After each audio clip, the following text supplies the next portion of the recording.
Please turn around.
Ja, ganz herzlich willkommen zum Jahresvisionsgottesdienst. Jetzt zugeschaltet sind auch unsere Kirchen. Herzlich willkommen GVC Wil, GVC Zürich Oberland, GVC Bassersdorf. Herzlich willkommen ihr da, endlich wieder einmal. Mindestens 50 Leute in der Parkarena, ist doch leise.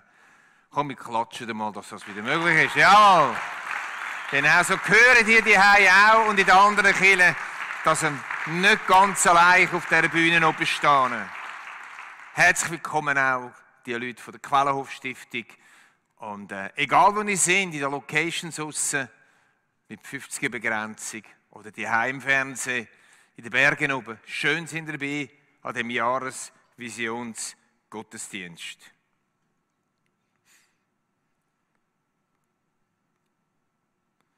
Wir stehen seit bald einem Jahr mitten in radikalen Veränderungen drin und Unsicherheiten. Vielleicht magst du das gar nicht mehr hören. Natürlich einerseits Veränderung wegen der Corona-Pandemie, aber auch im Folge der neuesten politischen Umwälzungen, wo uns vor den Augen Sachen passieren, wo wir gedacht haben, das könnte nie passieren, gerade die letzte Woche. Unmögliches passiert vor unseren Augen. Was macht das mit unserer Seele, mit unserem Leben? Der Trailer, den wir vorhin gesehen haben, wo wir das ganze Jahr wieder werden dann sehen, zeigt eine mögliche Reaktion. Wir liegen am Boden, die Seele ist gedrückt, die Psyche leidet, man ist ein Stück weit hilflos und vielleicht mag man gar nicht mehr richtig. Ist dir vielleicht vor lauter Veränderung ein bisschen schwindelig? Oder gehörst du zu denen, die voll Neugier in das neue Jahr rausschauen? Du und ich, wir haben die Wahl. Wir können auf die Tauchstation gehen und abwarten, dass hoffentlich gleich wieder Normalität einfindet. Und wir hoffen, dass nicht zu viele Bremsspuren hinterlässt. Abwarten. Tauchstation. Die andere Variante, die ich wähle, ist mutig und voller Neugier in das Jahr jetzt starten. Mit euch zusammen zu schauen, was für Türen Gott wird auftun. Ich befasse mich seit einiger Zeit mit den grossen Zügen der Heiligen Schrift. Es gibt verschiedene Arten, die Bibel zu lesen. Vers für Vers, Kapitel für Kapitel. Und ich befasse mich mit den grossen Zügen. Der Überblick über das Handeln, über das Wirken von Gott, wie er vorgeht. Aber nicht nur mit der Bibel, sondern ich befasse mich auch mit dieser 2000-jährigen Geschichte seit Christi kam. Mit der Kirchengeschichte. Mit der Geschichte der Nationen und der Völker. Dabei ist mir etwas klar geworden. Etwas ganz klar geworden. Dass der Schöpfer, der Allmächtige, nie überrollt worden ist von den Ereignissen der Kirchengeschichte oder dieser Welt. Weder in der Bibel noch in den letzten 2000 Jahren. Ganz im Gegenteil. Gerade in Zeiten, wenn man es wirklich anschaut, in Zeiten von grossen Umwälzungen, in Zeiten von Veränderungen hat Gott neue Türen aufgetan. Und wir sehen, wie in vielen Situationen, die schwierig sind, einfach Gott einen neuen Weg gemacht hat. In Abschnitt, wo man schreien konnte, ist Gottes Zeit reif gewesen. Und das nennen wir das Jahr das Momentum vom Allmächtigen. Wir wollen das Jahr eintauchen in so Momentums vom Allmächtigen und das Momentum vom Allmächtigen auch in unserem persönlichen Leben, unserer Kirche, unserer Nation erwarten. Mit einer grossen Hoffnung und einer grossen Neugier. Globale, lokale und persönliche Veränderungen sind oft Zeiten für das Momentum von Gott. Momentum bedeutet Schwung, Impuls oder richtigen, geeigneten Augenblick. Über die geeigneten Augenblick, wo Gott genommen hat, Situationen, plötzlich etwas rausgewachsen ist, über die haben wir reden miteinander. Wenn wir vom Momentum reden, meinen wir aber auch das Wort Kairos, das die Bibel schreibt und nutzt als die richtige Zeit von Gott. Die geeigneten Augenblicke herausfinden, für sie eingreifen, etwas Neues, etwas anderes auf den Weg zu bringen. So wollen wir uns in diesen Veränderungen nichts anderes als ermutigen und total neugierig machen. Wir schauen da 4 Beispiele an miteinander heute Morgen, wie in schwierigen Zeiten Gott den geeigneten Augenblick gesehen hat, um etwas Neues auf den Weg zu bringen, etwas Neues zu schaffen. Der erste Titel heisst Momentum vom Allmächtigen für die Nationen. Schon 700 Jahre bevor Christus auf die Welt gekommen ist, hat der Prophet Jesaja das vorausgesagt. Er hat vorausgesagt, dass Jesus als Kind auf die Welt kommt. Und dann ist es 700 Jahre lang gegangen und dann ist es so weit gewesen. Eigentlich im dümmsten Moment. Römische Besatzung, Volkszählung, schwangere Frau mit ihrem Mann, mit dem Esel, ein paar Tage unterwegs auf der staubigen Straße, belagert, Angst vor Dieben, vor Räubern. Unmögliche Situation. Und doch ist in dieser unmöglichen Situation genau der Kairos von Gott gewesen. Hat Gott diese Situation als das Momentum gebraucht, um seine Zusage zu erfüllen und sein Sohn Jesus Christus auf die Welt gekommen ist. So ein Momentum zu machen, dass bis zum heutigen Tag, ob Christen oder nicht Christen, Seit 2000 Jahren im Westen, jedes Mal, wenn sie die Jahreszahl schreiben, an das Ereignis eilig erinnert. Das Zweite, was mir in den Sinn kam, ist das schreckliche Dritte Reich, wo ich mich jetzt gerade damit befasst habe. Wo das Dritte Reich, das Regime zusammengebrochen ist Gottes Momentum gekommen, um auch das zu machen, was er schon lange vorgehabt hat. Nämlich seinem Volk Israel wieder Land und einen Staat zurückzugeben. Also in ganz schwierigen Momenten sind umwälzende Sachen in den Nationen passiert. Immer sind schwierige Momente auch Gottes Gelegenheiten für sein Momentum. Momentum vom Allmächtigen für die Kirche. In der Apostelgeschichte, Kapitel 8, oder voran schon, sehen wir, wie die erste Kirche blüht. Wie sie wächst, wie sie es gut haben miteinander. Sie sind angesehen im ganzen Volk, das wissen wir manchmal auch, oder? So richtig fröhlich Kirche sein. Die erste Kirche am Wachsen. Der ersten Kirche geht es gut und dann heisst es, Apostelgeschichte 8,1, es erhob sich aber zu der Zeit eine große Verfolgung über die Gemeinde in Jerusalem und sie zerstreuten sich alle in die Länder Judäa und Samarien. Eben noch war es friedlich. Eben noch hat man sich gewärmt an dieser tollen Gemeinschaft und am dabei sein und am Freude haben und alles Paletti. Und jetzt, warum Gott? Warum machst du das mit dieser jungen Kirche? Die hat sich verdient, ein bisschen Ruhe zu haben. Hat sich doch formieren müssen. Man hätte später dann noch ein paar ausschicken, um das Evangelium zu verkündigen. Aber der Moment von dieser beginnenden Verfolgung war ein Momentum für das Wirken von Gott. Ob wir es wahrhaben oder nicht. Dann es heisst noch 3 Vers später, Apostelgeschichte 8, Vers 4, die nun zerstreut waren, gingen umher und predigten das Wort. Durch die Verfolgung sind die Leute verspickt worden, die Gläubigen, ins ganze römische Reich. Zuerst Judäa, Samaria und weiter. Das wunderbare Nest in Jerusalem war nicht mehr wunderbar. Aber weil es nicht mehr wunderbar war, hat es für im ganzen Reich neue Feuer gegeben. Verstehst du? Momentum vom Allmächtigen. Durch Verfolgung, in der Verfolgung hinein. Gott hat sich nicht überraschen lassen davon und gesagt, nein, jetzt der falsche Moment, wo ich die Kirche gegründet habe. Ich sage nicht, er hat Verfolgung gemacht.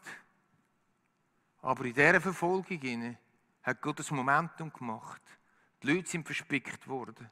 Und statt dem einen grossen, heimlichen Feuer hat es ganz viel, überall, kleine Feuerchen gegeben. Und darum dürfen wir heute da sein oder am Livestream und dürfen wir Jesus Christus glauben. Weil so die Evangelisation der Welt angefangen hat. Und wir sehen es bis zum heutigen Tag in Ländern, wo Verfolgungen aufkommen, wo die Kirche am Ende aussieht, wie Gott Neues entstehen lässt, auch die ganze Kirchengeschichte aus. Darum will ich mich in diesem Jahr ausstrecken, was Gott für die Kirche an neuem parat hat. Was aus dem, was in Europa die Kirche unbedeutend geworden ist. Was aus dem, was in ethischen Fragen sehr, sehr schwierig sind für viele von uns. Gott ist nicht am Ende. Er wird nochmal kommen mit einem Momentum. Und mit euch zusammen, mit der Bewegung zusammen, Ausschau halten, um die Momentum, wenn sie aufwachsen, ein bisschen kommen, zu sehen. Und die Kirche sich dann auch daran orientiert und nicht verpasst. Das nächste ist das Momentum vom Allmächtigen im persönlichen Leben. Da fasziniert mich das Buch von Daniel. Die Situation in Jerusalem katastrophal, Belagerung und Deportierung der Elite. Mitten drin der Daniel und seine 3 Freunde weggeführt aus der Heimat.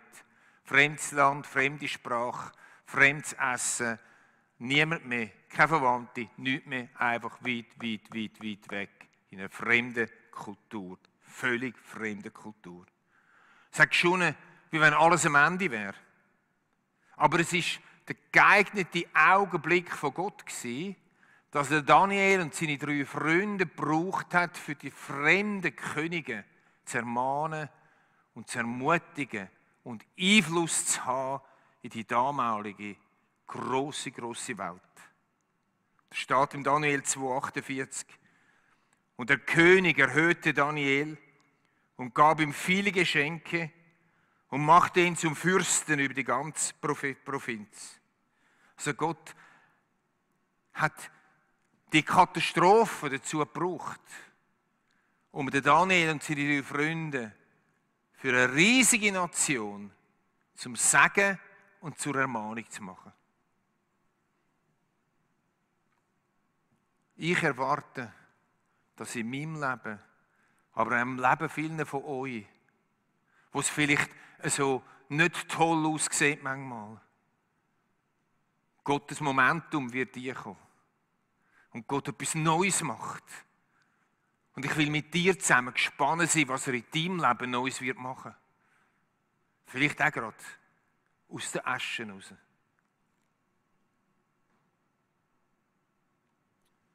Der letzte Titel heisst «In mein Herz pflanzt». Bei der Vorbereitung am Mittwoch, wo ich mein erstes Mal eine Predigt gemacht habe, ist ein Wort aus Jesaja ganz tief in mein Herz gefallen. Und ich habe sofort gewusst, es wird mich nicht mehr loslassen. Ein Wort, das ich früher oft gelesen habe. Ein Wort, das man manchmal leicht dahergesagt hat. Aber ein Wort, das ich glaube, es ist das Wort von dem Morgen, das Wort von der Stunde, für die GVC-Bewegung, das Wort von dem Jahr. Vielleicht auch für dich, aber sicher auch für mich. Jesaja 43, 19. Gedenkt nicht an das Alte und sinnt nicht dem Vergangenen nach. Denn seht, ich will etwas Neues machen. Jetzt soll es aufsprossen. Könnt ihr es nicht erkennen? Ich mache einen Weg in der Wüste und gebe Wasserströme in der Einöde. Ich möchte das Wort nochmal lesen, weil ich glaube, dass es wichtig wird. Gedenkt nicht an das Alte und sinnt nicht dem Vergangenen nach. Denn seht, schaut, macht die Augen auf. Ich will etwas Neues machen. Jetzt soll es aufsprossen. Könnt ihr es nicht erkennen? Ich mache einen Weg in der Wüste und gebe Wasserströme in der Einöde. Das Wort hat Gott zu Menschen geredet in der Zeit, vor rund 700 Jahren vor Christus, jetzt vor 2700 Jahren, wo in einer schwierigen Situation sind und voll Wehmut zurückgeschaut haben auf die gute Zeiten, wo ihr Reich noch geblüht hat, wo alles noch gut war, wo alles noch okay war, wo alles noch war, wie man es wollte. Und zu den Menschen, die in der Gegenwart gestanden sind und zurückgeschaut haben in die Zeiten, die sie sich gewünscht hätten, fängt Gott an zu reden. Und sagt, hey, hört auf. Sehnet euch nicht nach dem Alten zurück. Egal, was dort vielleicht besser war. Denn wenn ich zurückschaue zum Alten, werdet ihr nicht sehen, was Gott an Neuem am tun ist. Weil das, was Gott an Neuem tut, macht nicht Badam in der Regel. Sondern es heisst in dem Text, dass es so wie ein kleines Pflänzchen ist, das aufwächst, das Neue. Oder mit einem anderen Bild, das in dem Vers ist, dass es wie ein Wassertropfen ist in die Wüste, wo später zum Strom wird, wo alles belebt. Wenn wir als Kirche, wenn du als einzelne Person, wenn ihr als Familie zurückschaut, die Zeiten, die besser waren, dann verpassen wir das, was Gott in dieser Situation wird Neues wachsen lassen. Machen wir uns ready, Ausschau zu halten nach dem Momentum, das Gott schaffen kann. In den Nationen dieser Welt. Es ist nicht das Ende. In unserem Land, in der Schweiz. Das Momentum, das Gott schaffen kann, mit den Kirchen. Verstehst du? Neues. Neues. Aber ein Momentum in meinem Leben und in deinem Leben, wo Gott etwas Neues kann anfangen kann. Ich sage das nicht leichtfertig heute Morgen. Ich sage das nicht einfach so, um ein bisschen zu beruhigen. So ein tief in meinem Herzen. Das Wort, dass wir nicht zurückschauen sollen, nicht die Vergangenheit nachtrauern, sondern sollen in die Gegenwart und Führer schauen und herausfinden, was Gott am Tun ist. Und dann Teil von dem werden, wo der Allmächtige am Tun ist. Ich freue mich auf das Jahresthema. Momentum vom Allmächtigen. Wir werden solche Momentums nachspüren in der Vergangenheit. Wir werden fragen, was heisst das für die Zukunft? Ich bitte euch aufzustehen fürs Gebet.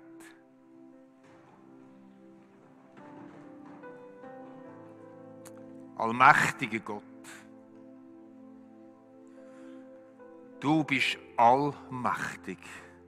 Dir gehört alle Macht. Und du hast so viel in der Vergangenheit Neues geschaffen. Und ich strecke mich aus nach dem Neuen. Ich will es nicht verachten, wenn es ganz klein kommt. Ganz unscheinbar. Herr, hilf uns, dass wir uns gegenseitig ermutigen und darauf hinweisen, wo im eigenen Leben etwas Kleines, Neues am Wachsen ist. Ich habe mich gefreut, Jesus, über die Menschen, die ich ihnen um Festtage begegnet bin. Und ich gemerkt habe, was über die letzte Zeit Neues in ihrem Leben angefangen hat zu wachsen und blühen. Herr, hilf uns, dass wir nicht zurückschauen. Hier, gib uns eine Neugier, eine gesunde Neugier. Schenk uns eine Ausrichtung als GWC-Bewegung mit der Quellenhof-Stiftung zusammen und für uns Einzelne. Und so segne ich euch in den Kirchen draussen. Ich segne euch in der GVC Zürich-Oberland. Ich segne euch in der GVC Wil. Ich segne euch in der GVC Bassersdorf. Ich segne euch Quellenhof-Stiftungsmitarbeiter und Leiter. Ich segne euch, die da sind. Ich segne euch, die irgendwo im Livestream sind. Gott ist nicht am Ende. Gott ist noch nicht fertig. Verstehen wir das? Amen. Jetzt dürfen die Kirchen gehen zurück wieder in ihre Kirchen, werden dort weitermachen. Und wir hören das Lied, weil wir keinen Text da vorne haben, kann ich es euch kurz sagen. Der Inhalt ist eigentlich, dass Gott in der Vergangenheit Grosses tun hat und das Grosse wieder tun kann.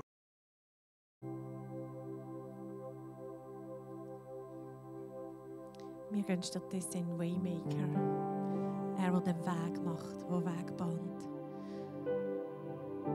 Und das Unmögliche möglich macht.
touching every heart. I worship you. I worship you. You are here, healing every heart. I worship you. I worship you. You are here, turning lives around. I worship you. I worship you. You are here, mending every heart. I worship you. I worship you. You are waymaker, miracle worker, promise keeper, light in the darkness, my God, that is who you are. You are waymaker, miracle worker, promise keeper, light in the darkness, my God, that is who you are. You are waymaker, miracle worker, promise keeper, light in the darkness, my God, that is who you are. You are waymaker, miracle worker, promise keeper, light in the darkness, my God, that is who you are. That is who you are. That is who you are. That is who you are. That is who you are. That is who you are. That is who you are. That is who you are. That is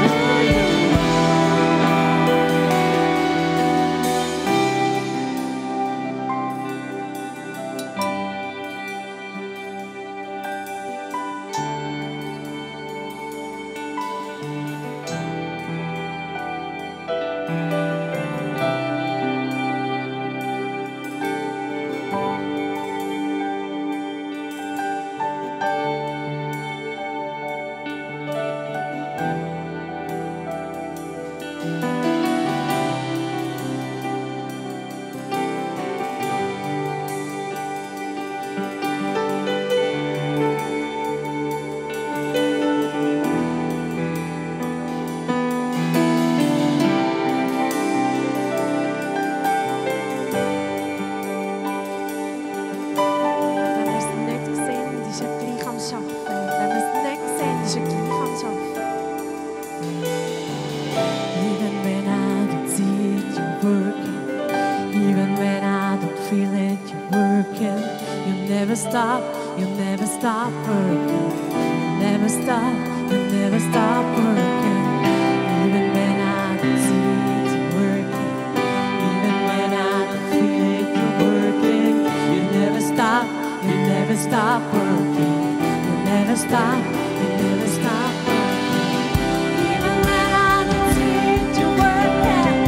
Even when I don't feel it, you're working. You never stop working. You never stop working. Even when I don't see it, you're working. Even when I don't feel it, you're working. You never stop working. You never stop working.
Merci vielmals, Band.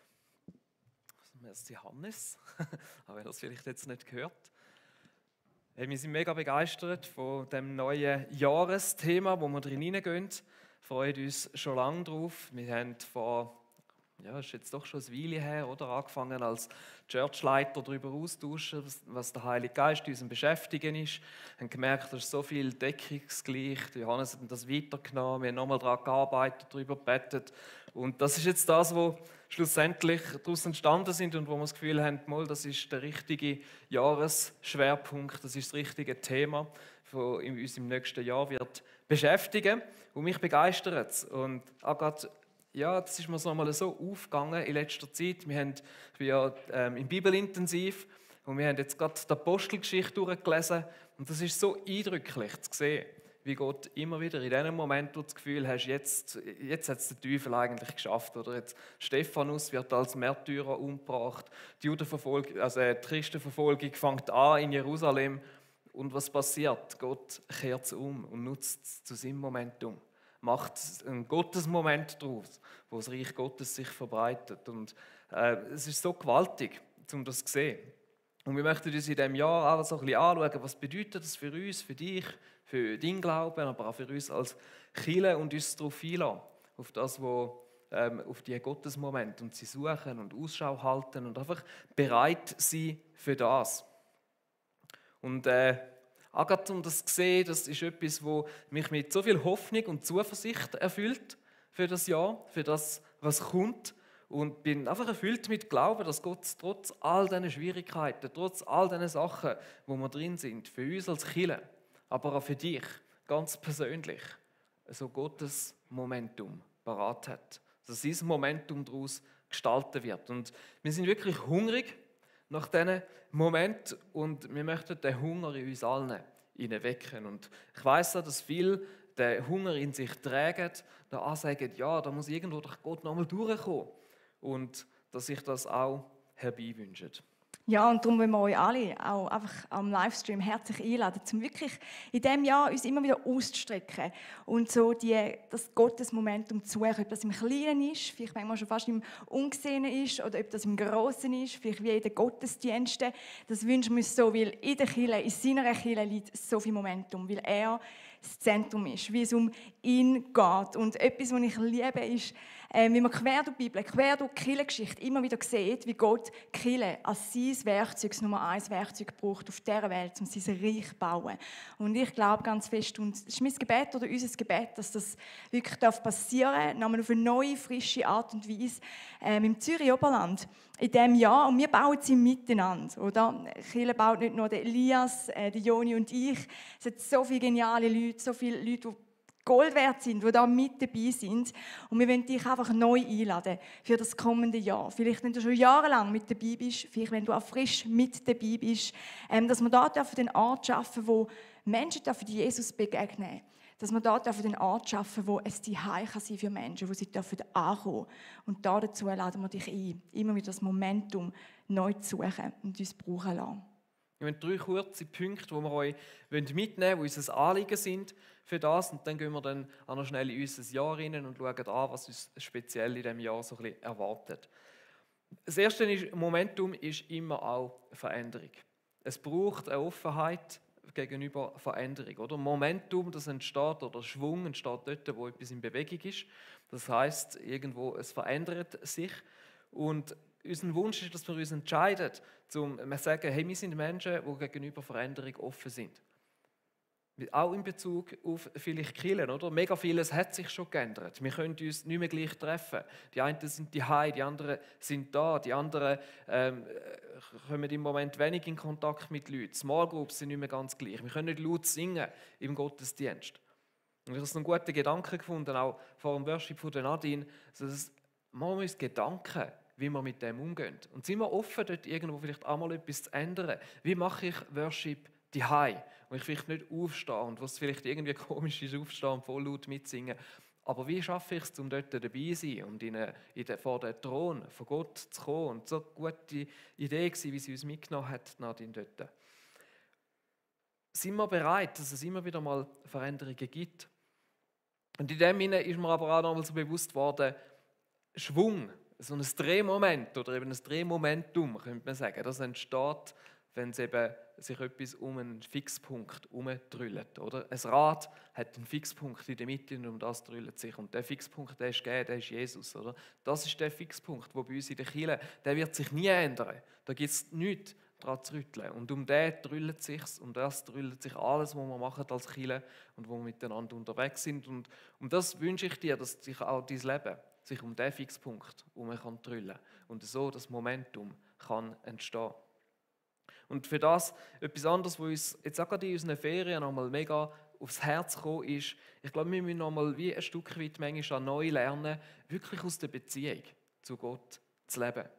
Und ich weiß, dass es für viele Leute manchmal wirklich ein bisschen eine Not ist, etwas, was ihnen auch schwerfällt, aus einer wirklich lebendigen Gottesbeziehung heraus zu leben. Und dass manchmal Gefahr besteht, dass man viel von unserer Gottesbeziehung, von externen Faktoren oder sogar von anderen abhängig machen, von wie der Gottesdienst ist, wie die Predigt ist, von Podcasts oder von sonst irgendwie einfach ganz viele externe Sachen. Und uns ist das nochmal so neu aufs Herz gekommen, dass wir lernen müssen, wirklich aus einer tiefen Beziehung mit Gott leben, ohne sie von externen Einflüssen abhängig zu machen. Und das ist ein Thema, wo wir uns vorgenommen haben, dass wir das in diesem Jahr ab und zu mal aufgreifen wollen und auch einfach Hilfestellung bieten, wie wir das leben können.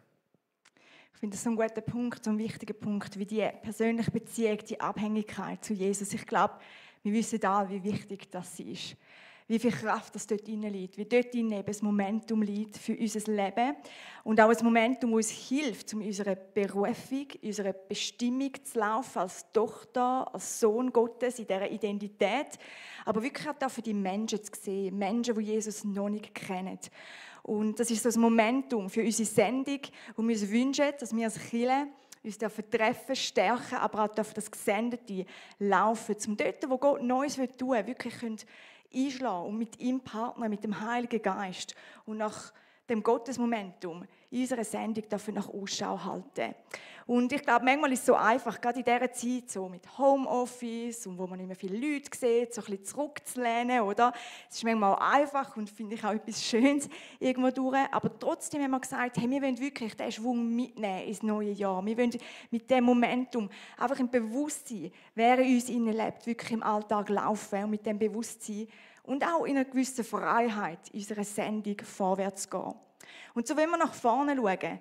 Und ich finde es so gut, wie das der Hannes gesagt hat, mit dem Jesaja-Vers. Hey, Gott hat so viel Neues parat. Und ich glaube, Gott hat so viel Gutes parat für das kommende Jahr. Das heisst nicht, dass einfach alles immer nur perfekt läuft. Überhaupt nicht. Aber ich glaube, das Beste kommt noch. Und ich will mit einer Erwartungshaltung in das Jahr gehen. Ich will mit einem Hunger nach seinem Momentum in das Jahr gehen.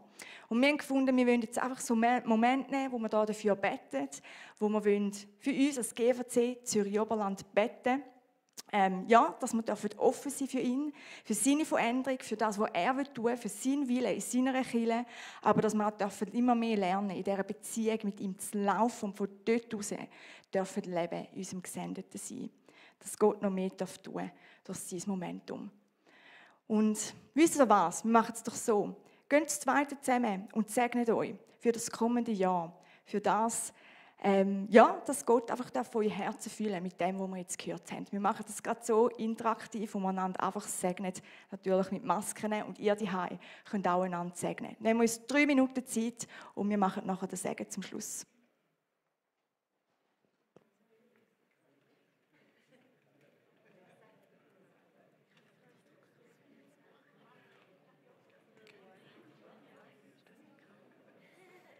Das ist einfach mehr Corona-technisch ein bisschen heikel. Ist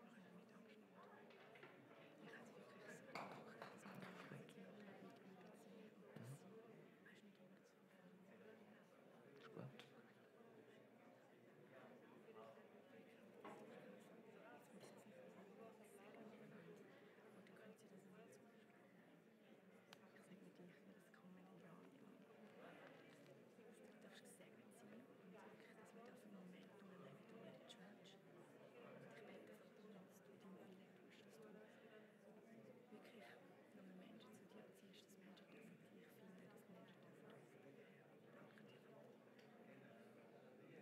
Ja, Jesus, und ich sage nicht Steffi, einfach mit mega viel Kraft, mit mit deiner Gegenwart, mit deiner Kreativität, mit deinen Ideen und einfach der innere Frieden und das Wissen, dass du genug bist, dass du genügst und mit ganz vielen Örtchen, wo du einfach siehst, wie Gott durch dich Neues tut, wie Gott durch dich Sachen zum Blühen bringt und Sachen aufleben lässt.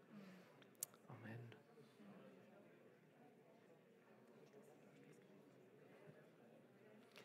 Jesus Christus, ich danke dir dafür, dass wir da wirklich als Kirche zusammen sein und für all das, was du tun hast. Und es ist im Fall voll okay, wenn ihr weiter betet, macht das einfach. Nicht, dass ihr euch unterbrechen lasst. Aber Jesus, ich bitte um den Segen für uns als GVC Zürich-Oberland. Ich bitte um den Segen für all die da sind. Ich bitte um den Segen für all die heim sind. Für all die weit entfernt sind oder für die nur am Reinschauen sind. Jesus, ich bitte dich, dass das Momentum in unserem Leben einmal durchbrechen darf. Du bist gegenwärtig in jedem von unseren Leben. Und du möchtest Neues schaffen, das bin ich überzeugt, in jedem einzelnen Leben von uns. Und ich bitte dich, dass wir wirklich uns mit offenen Herzen auf die Suche machen für das, wo du neu am Starten bist. Und dass wir uns darauf einlassen können. Auch gerade dort, wo es vielleicht heisst, dass sich etwas verändert. Ich bitte dich, dass du da kommst mit auch einfach deiner liebenden, gütigen Art und Weise, wo du zu uns reden kannst, wo du uns Sachen vielleicht auch nochmal neu aufs Herz legen, aufzeigen. Dass wir nicht irgendwo mit einer Verbissenheit oder etwas drin reingehen, sondern wo wir einfach drin reinlaufen und können sehen, da, Jesus, bist du dran. Und dass wir dort in deine Hand einschlagen, partnern und mit dir vorwärts gehen. Und ich bitte das sowohl eben für jeden Einzelnen von uns, aber auch für uns als Kirche. Dass wir einfach offen sein, sehen, wo du schon etwas am Tun bist, dürfen dort einschlagen, mitmachen. Und ich bitte dich, Jesus, dass noch ganz viel Grossartiges entstehen in unserer Church in diesem Jahr.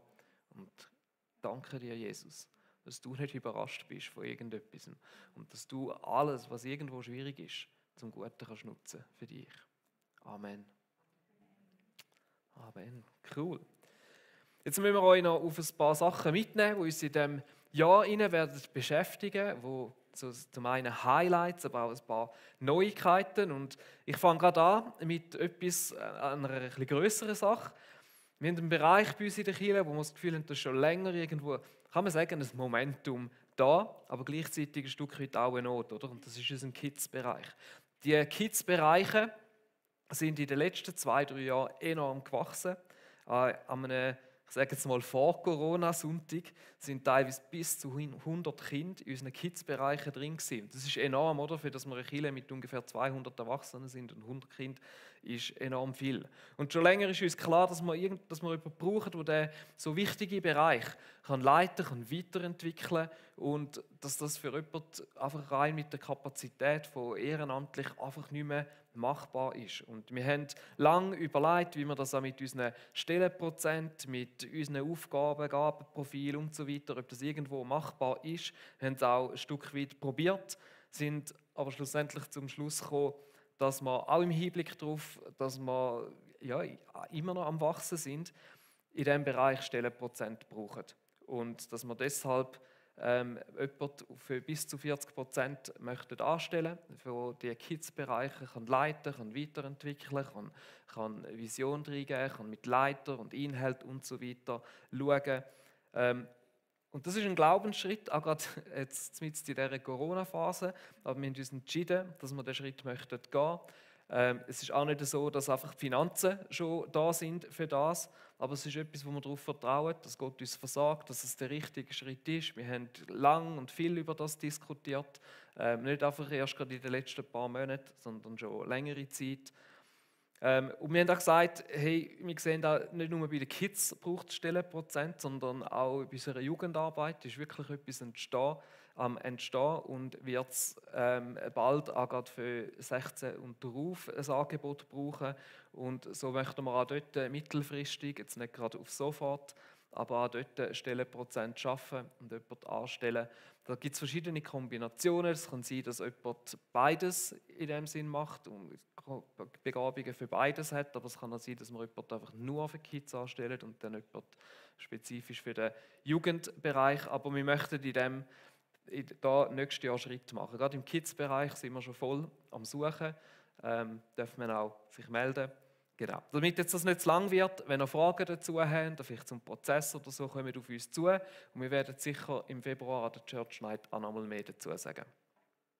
Dann freue ich mich mega, dass wir auch dieses Jahr wieder ein Alpha Live startet, wo wir mega zuversichtlich sind, dass das so ein Gottesmomentum kann kreieren kann. Und ich sage wirklich, es gibt, wenn du eine Sache, wenn du möchtest, Gottes Momentum hautnah im Leben von jemandem erleben, dann ist der Alpha-Kurs wirklich das Beste. Bring jemanden mit und du wirst erleben, wie Gott in deinem Leben etwas am Tun ist. Es ist so eindrücklich.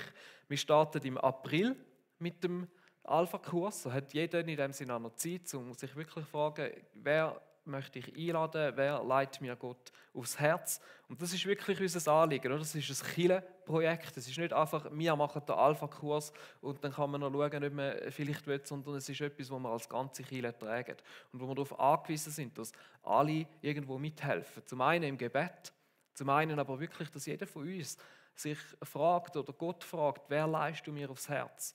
Wo in meinem Umfeld hat es Menschen, die diesen Gott wirklich nötig haben und brauchen und was vielleicht an mir ist, einen Schritt auf die Person zuzumachen. Und es ist etwas, was ich lange Zeit unterschätzt habe, wie gross die Not um uns manchmal herum ist, weil sie häufig nicht so auf den ersten Blick sichtbar ist. Und gerade in der jetzigen Zeit weiss man, dass auch gerade durch Corona so viele Personen einsam sind, dass die psychischen Nöte steigen und dass vieles davon, auch gerade weil wir uns weniger sehen, im Moment viel grösser ist. Und da möchte ich euch Mut machen, mit offenen Augen durch die Welt zu gehen und wirklich dort, wo ihr seid, wo ihr wohnt, wo in euren Bekanntenkreisen, bei der Arbeit und so weiter, Gott wirklich fragen, wer leistet mir aufs Herz?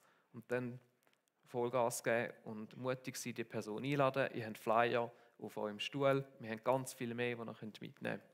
Genau. Und dann darf ich nochmal etwas ganz Neues ankündigen. Wir haben gemerkt, dass es jetzt gerade auch in Bezug auf Corona 2 Personengruppen gibt, für die der Besuch vom Gottesdienst am allerwichtigsten ist. Oder das sind zum einen alleinstehende Menschen oder Menschen, die einsam sind, aber auch gerade für Familien mit Kind ist es enorm wichtig und wertvoll, wenn sie in den Gottesdienst kommen können, weil es gerade die manchmal sehr herausfordernd ist, mit Kindern, auch in unterschiedlichen Alter und so weiter, so einen Livestream zu schauen. Und aktuell ist es so, dass maximal 50 Leute den Gottesdienst besuchen können. Darum sind wir erfolgreich jeden Sonntag die 50 Leute und das ist meistens relativ schnell voll.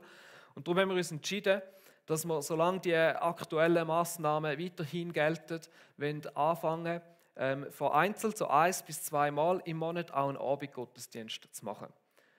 Das wird ein Abendgottesdienst in einem relativ ruhigen Setting, nicht genau gleich wie der Morgengottesdienst. Wir werden nicht eine grosse Band haben, es wird nicht auf der Bühne sein, wir werden uns eher da unten so ein bisschen treffen. Es wird vielleicht von der Atmosphäre ein bisschen besinnlicher, ein bisschen ruhiger, vielleicht in gewissen Bereichen auch ein bisschen spontaner.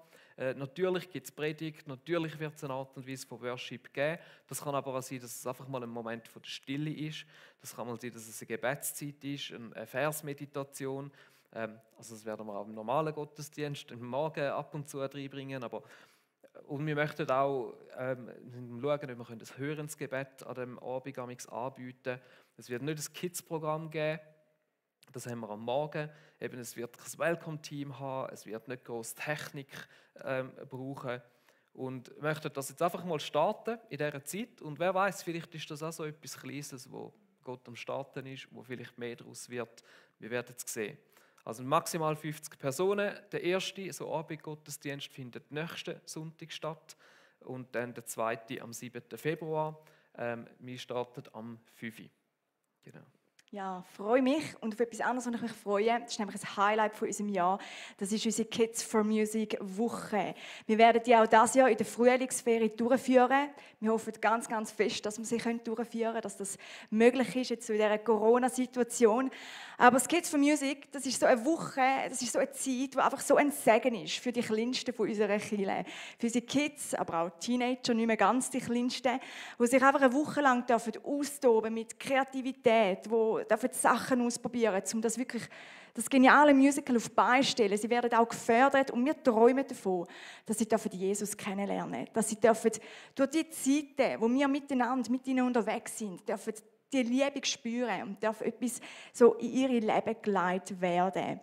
Und mit gut 80 Kindern entsteht da auch so ein Rechtsmomentum in dieser Woche. Und wir dürfen auch immer wieder erleben, was für ein Segen ist, wenn man Kinder von außen einladen können. Vielleicht Families, die nicht hier in die GVC gehen, einladen und die Kinder dürfen mit dabei sein. Das wird in der Frühlingsferie stattfinden. Dann haben wir natürlich auch angeplant, dass wir das Pfingstweekend das ja wieder durchführen, wenn es möglich ist, muss man sagen. Vom 21. bis zum 24. Mai, dann ist Pfingsten. Und es findet wieder in Fieschi im Wallis statt. Das ist auch so ein Wochenende, wo einem persönlich einfach so einen Schwung gibt, finde ich. Wie man Leute kennenlernt, wenn man vielleicht neu in der GVC ist oder schon lange mit dabei ist. Leute kennenlernt, die schon jetzt neu mit dabei sind. Es ist ein Wochenende, wo man einfach miteinander auch Gottesdienst tief gehen, Zeit hat zum Austauschen. Man kann eigentlich alle Leute fragen, die gewesen sind. Es schwärmen immer wieder die Leute, wie gut das Wochenende ist. Und die einfach, ja, das Schwung gibt für den Alltag und das Herz füllt. Und dann noch etwas Letztes. Und zwar ein weiteres Highlight, das haben wir letztes Jahr schon mal angesagt. Das ist unsere Israel-Reise, die wir im Sommer, im Juli 2021 geplant haben. Das planen wir immer noch so, dass wir eine Woche durch Israel reisen. Mit allen GVC Zürich-Oberländern, die wollen. Da dürfen natürlich auch Leute von außen mitkommen. Und nachher kann man noch 2 bis 3 Nächte in Tel Aviv anhängen. Wir gehen jetzt mal fest davon aus, dass es möglich sein wird. Und darum, wenn ihr eure Ferienplanung macht, schon dran sind, nehmt doch ein Prospekt mit, wenn ihr findet, das wäre vielleicht etwas für euch oder für dich allein. Und das Geniale ist, bei Kultur, da kann man sorgenfrei buchen. Also falls das Ganze jetzt doch wieder ins Wasser fallen, keine Angst, also da kommt man alles wieder zurück über für die Finanzen. Genau, so viel mal zu dem, was uns in diesem Jahr wird erwarten. Wir freuen uns, wir sind gespannt darauf, was Gott auch das wird tun oder was vielleicht noch neu und spontan entsteht. Jetzt gehen wir nochmal in Worship rein. Wir haben nochmal eine Zeit, wo einfach du kannst vor Gott kommen. Das ist auch die Zeit, wo die Möglichkeit besteht, dass du für dich selber so ein Jahreslöschen ziehen kannst. Wenn du da vor Ort bist, dann da hat es da links und rechts so einen Tisch, da sind die schön ausgelegt, also du musst nicht irgendwo rumgusseln, sondern du kannst einfach dir eine nehmen. Wenn du daheim bist, haben wir eine Version oder eine Möglichkeit, wo du das online machen kannst. Du kannst auf jahresvers.gvc.ch gvc.ch, nicht gvc-z.ch. Die URL sollte eingeblendet werden und dann kannst du dort klicken, dann kommt ein Jahresvers und dann musst du dann vielleicht aufschreiben oder einen Screenshot machen oder wie auch immer. Auf jeden Fall kannst du auch so einen ziehen. Du darfst uns auch schreiben und dann tun wir dir gerne einen ziehen und schicken. Für uns als Kirche ist es klar, was für ein Vers unser Jahresvers ist. Das ist der Jesaja-Stelle. Steffi, du hast den auch schon vor längerer Zeit stark aufs Herz bekommen und wo wir wie gesagt haben, das macht keinen Sinn, jetzt noch einen anderen zu ziehen, sondern das ist das, was uns in diesem Jahr wird begleiten. Ich bete und dann dürfen die da sind, aufstehen. Die daheim machen es euch bequem, wie ihr den Worship für euch möchtet gestalten. Dann kommen wir nochmal von Gott. Jesus, ich danke dir für all das, was uns in diesem Jahr wird erwarten. Und ich bin so gespannt auf das, was du Neues wirst tun, auf das Momentum, das du wirst schenken, sowohl ganz persönlich als auch in unserem Leben. Und Jesus, ich bitte dich auch gerade jetzt, dass in dieser Zeit, wo viele für sich so einen Jahresvers ziehen, es ist nicht einfach ein Orakel, aber ich bitte dich, dass du jedem da den richtigen Vers zuweisest und dass das ein Wort darf sein, wo Wahrheit darf werden in unserem Leben, wo wir mitnehmen auf diesen Weg und wo uns vor Augen ist und das Jahr prägen kann. Amen.